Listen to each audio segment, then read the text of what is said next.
Казвам се Борис Минков. Говорим с писателя Захари Карабашлиев на тема литература и преход. В вашия роман "Опашката" си спомням един много отчетливо проведен, представено такова характерно състояние на сомнамбулизъм.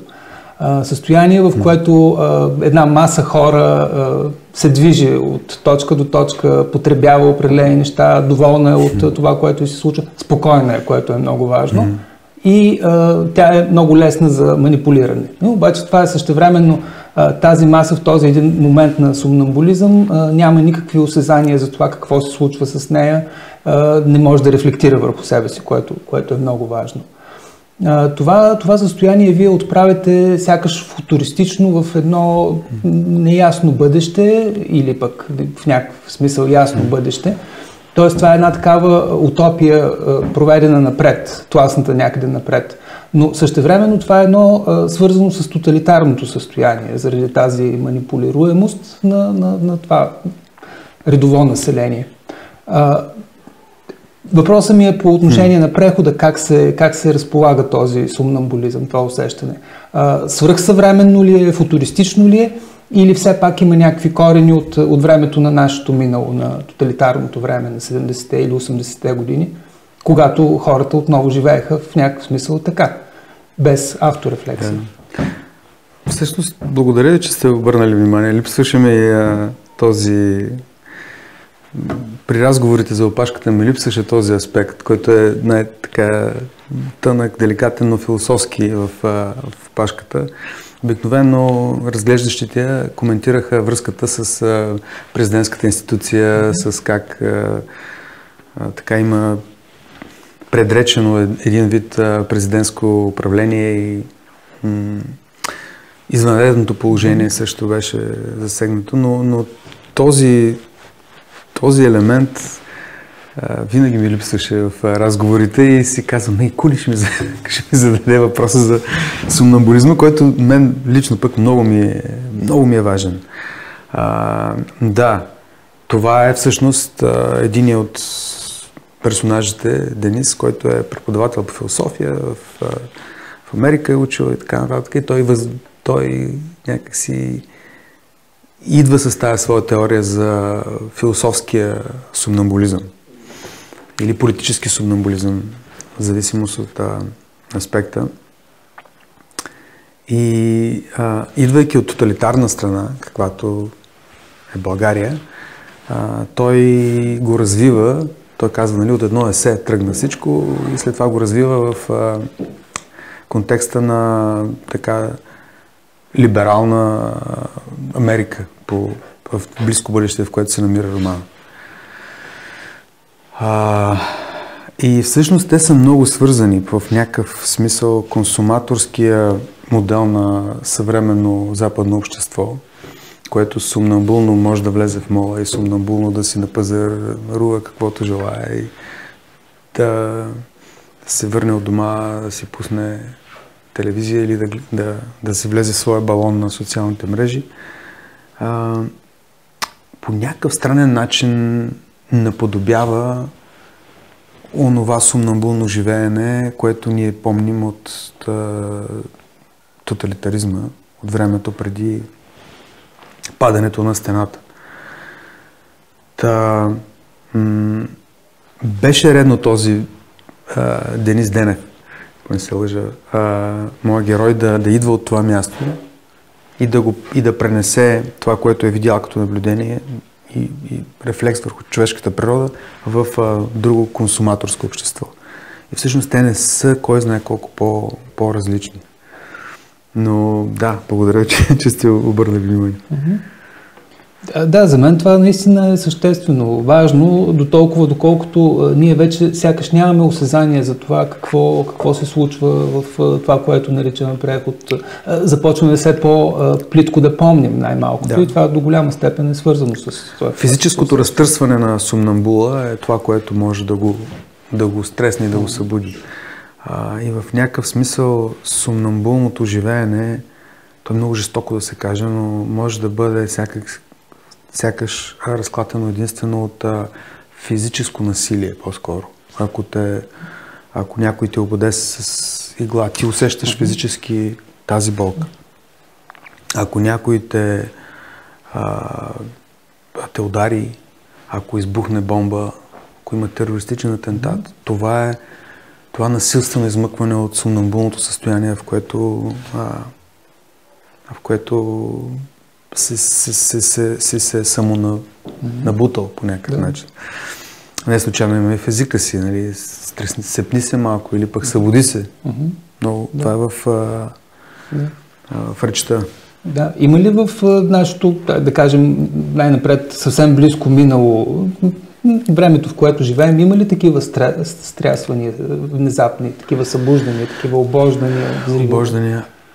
Ами последното, което мога да си спомня, беше 20-та година по време на протестите срещу Пеевски, Борисов, целият модел, в който бях на 2 септември, ако не се лъжа, беше, не ако не се лъжа, точно на 2 септември беше. Едно голямо така напрежение имаше през целия ден, от което вечерта ескалира и ние се отделихме, една група от приятели, след което видяхме, може би към 10 часа, 10-11, страхотно разбунена тълпа, която тича и след нея полицаи маскирани, задъхани, удряха всеки, когото сварят, когото стигнат. Но имаше един момент, в който едно от момчетата спря, задъхано и каза: аз нищо не съм направил. В този момент полицая го хвана и го блъсна със страшна сила в... Това беше точно пред коста. Около леге беше и го блъсна в земята. И аз няма да забравя този звук, който беше на кости, просто като неестествено силен беше. Беше много близо до мен. И аз бях се засилил да казвам: какво правите, нали? В един момент приятелите ме дърпат назад и казват: не може. Не може да го правиш това. Но вероятно това е един от последните моменти, в който наистина усещаш, че света има физически измерения. Че болката е абсолютно физическа. Това дете направо буквално го потрошиха там. И ударите на палките по човешко месо са много сериозни. А представете си сега какво става с насилието и зверствата в Израел. Това, което се случи преди седмици. Спомням си също 11 септември в Америка. Събуждането от нещо. Атентатите. Това физическо насилие вече не само в книгата, то ни изтръгва от автоматизма на съществуването. Който автоматизъм, помним и... Всъщност, нали, изкуството е това да те изтръгне от автоматизма на ежедневието и да те вкара в в един друг модус на мислене. Да, в широката перспектива наистина е така. В тази микроперспектива на семейството, да кажем, това пък се спомням във връзка с един епизод, той така пулсира в Хавра. Семейството, което също в един момент поддържа тази. Всъщност Хаврата тръгва цялата тая безредица, всичкото това объркване, цялата тази несигурност сякаш тлее, сякаш покълва вътре в семейството. Не разговаряме за съществените неща, разговаряме за яденето. Непрекъснато майката пита: сега какво ще е? Този лайт мотив, който наистина сякаш обръща целият начин на мислене и целият ход пък на повествованието също се поддържа от това. Доколко семейството прави така, че тази институция свещена на семейството не прави така българския преход да е труден, бавен, мъчителен, не особено ефективен? Част от отговорността за това да имаме този преход и това неустановено, почти аморфно някакси съществуване между преди и сега в едно едно несигурно преди и после, в едно несигурно сега, сякаш го отдавам и на това, че нашите семейства до падането на стената, до 89-та година, имаше много теми, които бяха табу. Аз идвам от такова семейство, и по бащина, и по майчина линия са репресирани от режима. И имаше теми, за които просто не се говореше. След което прадядо ми почина, на възраст, която би трябвало да живее още много, но с 7 години в Белене си казват своето. Дядо ми, другия и той. И всъщност бабите някак си вместо да дават бабата, институцията на бабата е свещена, тя е изключителна институция, която в продължение на векове е предавала знанието на внуците. Някак си комунизма отряза това нещо, че за да предпазиш внучето, трябва някои неща да ги измълчаваш. Даже много неща. И в резултат на което имаше теми, които бяха сериозно забутани под килима, въобще табу. Първа световна война, преди това 25-та година, 23-та година, събитията около Междусъюзническата война, Одринска Тракия, беженския поток, насилието, пък да не говорим за 16-та година, Северния Добруджанския фронт, в който българи защитават страната ни от руснаци и от румънци и ги сласкват чак нагоре, освобождават Добруджа и сласкват до Тулча и т.н. Тези теми останаха неразказани. Останаха неразказани темите за нашите прадеди, участвали в тези войни. Върнали се кой с ранен, кой не се върнал, кой бил пленник в не знам си къде една година, па после те го мислили за умрял, па той се върнал. Всички тези семейни истории останаха неразказани. Нашата голяма болка е това, че колективната ни история не беше и не продължава да не бъде разказана през малките семейни истории. И тъканта на тази история за нас остава неясна. Ние четем от учебници някакви империалистически войни, някакви едни и същи клишета, които се повтарят от 1949 година до сега, защото на практика образованието ни не се реформира така, защото то да отговаря на истината, на историческата правда, продължават да се дъвчат и да се мерят и така нататък. Семейството, вместо да говорим за какво е правил дядо ти, ако е бил Никола Петковис и е отървал въжето само и само, за да прекара не знам колко години в лагер. Това не се говори. А за какво говорим? Ми говорим за кюфтетата, мусаката, сега как ще направиш чушките по такъв начин. Това. И дай още да ти сложим, по телевизора какво дават и така нататък. И това сумтене около важните теми породи една апатия към малките семейни истории, които дават пък текстурата на голямата национална история. Да.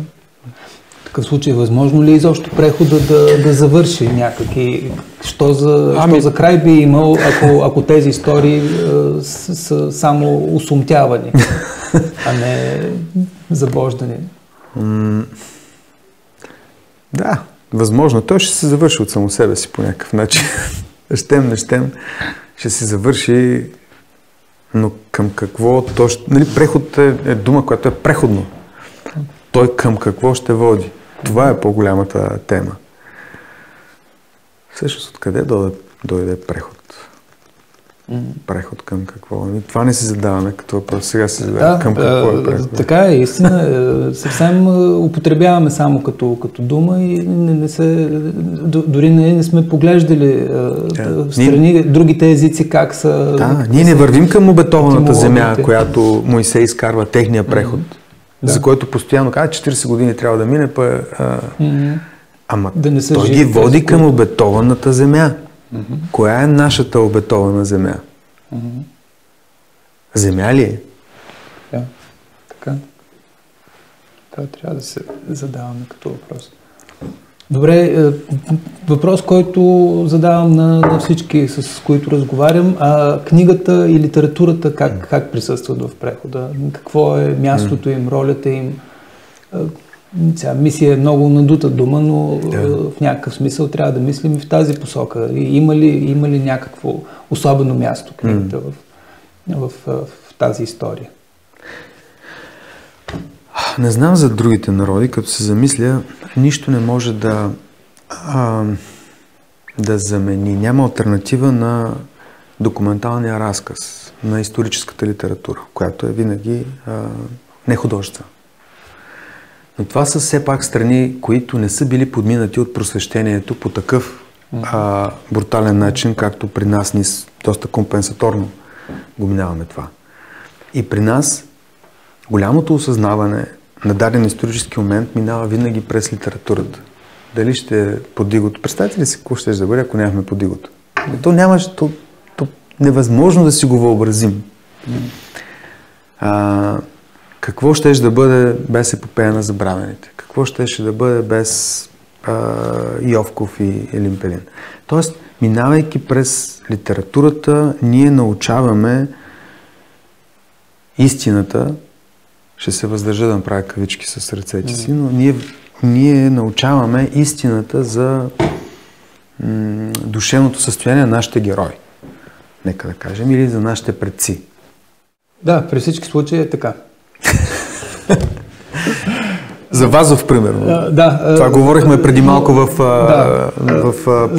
преди да влезем в студиото, че някакси паметта минава през Подигото винаги. Да.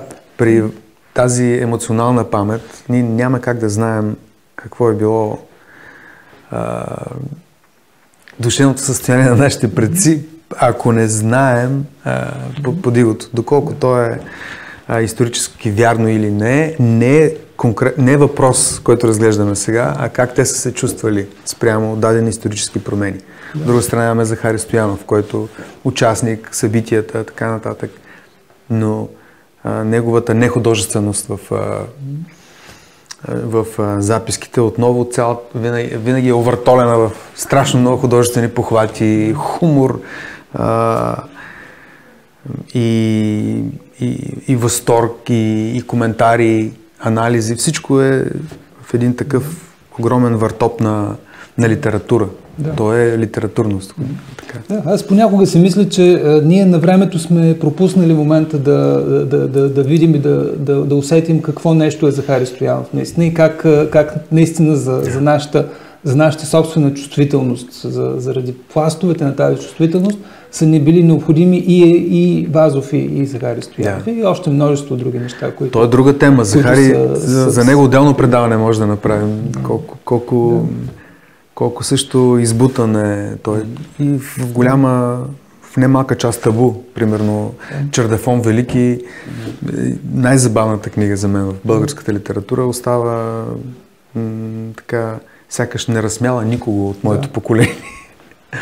А за хората след вас какво да говорим? Тогава вече съвсем други неща стават смешни. Това наистина е така. Вие добре познавате художествената сцена в Съединените щати. Какво според вас очакват да прочитат за нашия преход хората там? Нищо. Какво би им било интересно, ако бихме могли да достигнем до тях? Ако говорим за масовия читател се интересува от това през какво минава едно човешко същество, един герой, главен герой. Тоест там характера, образа е наистина водещ, образа и действието. Сега в една по-ограничена, по-университетска аудитория, разбира се, може да бъде преплетен и нехудожествения разказ за прехода, подобно на това, което прави Георги Господинов. Тоест там има достатъчно хора, достатъчно читатели, които да припознаят това като интересна литература за четене и за опознаване. При тях Аз разбира се не ги познавам толкова добре, колкото го казахте вие, но при тях е изключително важно в историята да има и някакъв елемент на научаване на нещо. Просто сякаш тези читателски клубове, които се оформяха около Опра Уинфри, около други звезди, винаги бяха свързани с книги, които остават някаква следа и за историческото време, в което са се случвали. Те рядко са дистопични или утопични. Това е жанр. Жанровата литература на Америка е едно нещо, жените четат по-други неща и с цялата условност на обобщенията, мъжете четат много нехудожествена литература. Това е рядко с мъж да чете художествена и не жанрова. Тоест трябва да е жанрова и да е нехудожествена. Да научи нещо. Всъщност пропуснатия пласт просвещенско при нас, който ето точно тук. Романите от 18-19 век непрекъснато наслагват пластове и пластове от нещо, което да науча. Нещо, което трябва да науча. Парижката клоака, Юго, тези общества, Дикенс и във всеки един момент не трябва да има нещо, което наистина да остане и чисто, така да се каже, информативно, което обаче вече е заредено с път към чувствителността на хората. Да. Не знам дали бях полезен в обзора на американския читател. Като ние можем, наистина само единствено като типология някаква. В абсолютния план няма. Но съм длъжен да кажа, че университетския читател е по-различен от всички случаи. Масовия. Навсякъде. Навсякъде е така, абсолютно е така. Добре. Като някакво обобщение, ако помислим какво бихме могли да предположим за това, как ще ни четат след време, като точно по отношение на това, как виждаме прехода. Тази неудовлетвореност, която тотално ни води към останалите събеседници и те ли като мен бяха неудовлетворени от всички сме така или иначе, макар че не винаги го казваме толкова ясно, еднозначно. Но в този случай сме съвсем наясно, че има нещо, което ни пречи. Има нещо, което наистина не ни е довело до това, което бихме искали да получим като и документално, и отвъд документалното. Но дали след време това, според вас, би се изгладило? Какво биха видяли следващите в нашия рефлекс към прехода?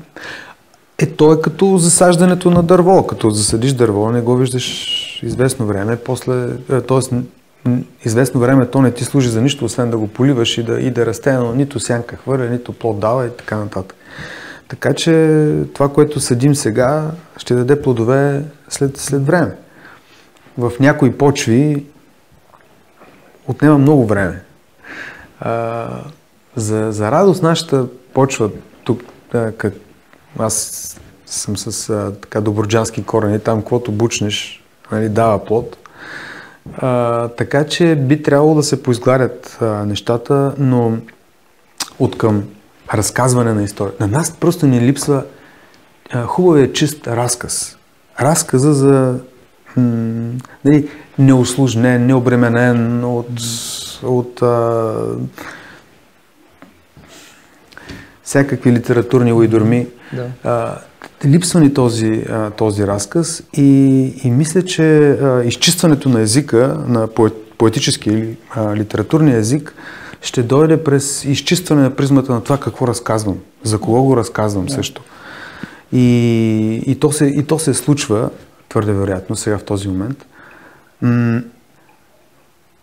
И малко да я върна към Америка. Наистина не е важно Америка какво ще прочете от нас или западния свят. Важно е ние какво си разказваме. Америка, там, повярвайте, има толкова много интересни сюжети, толкова много качествени автори. Те си четат това, което си четат.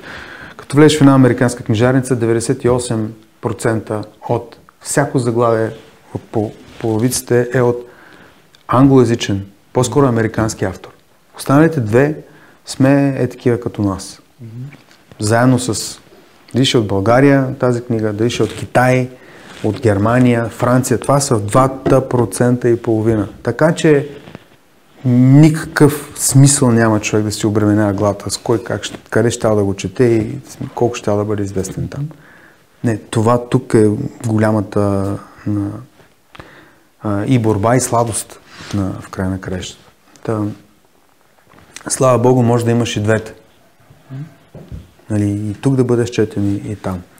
Това е да разкажеш една локална история, която да има универсално звучене. И то е повечето интересни истории са точно такива. Но трябва да си е локална. Така си мисля. Добре, а как виждате като издател тази перспектива на българската литература? Пак по отношение на нейното развитие в последните години. Или да кажем изобщо в развитието на превода. Всъщност, това подкрепя тезата ми, че ние имаме не просто нуждата да разказваме тези истории, ами ние имаме нуждата да ги чуем. Виждам засилен читателски интерес именно към българската литература, към участие към, всъщност доста голяма част към историческата. И то е съвсем автентичен интерес. Тоест, вече минава едно време, в което, да спомниш, 90-те години вече става литература. Нали? Не е като да...